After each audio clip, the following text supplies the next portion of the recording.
The reason carbon fiber composites is so important is the reason we stand right in front of this race car. This entire thing, minus the suspension and the engine and gearbox,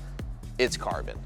MTS is in collaboration with Dallara here, and our role was mostly to try to set up a curriculum that kind of suited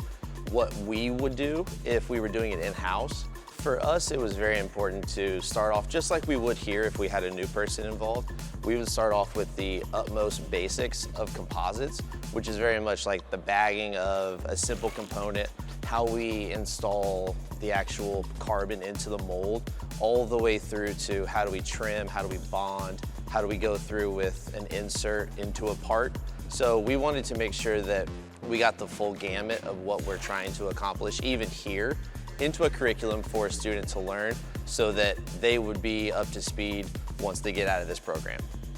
As part of the collaboration efforts that Dallara has, we want to make sure that if someone is really interested in composites as a whole, that we give them the opportunity to come interview at Dallara to see if maybe this is a better fit for them than maybe the motorsports side of it.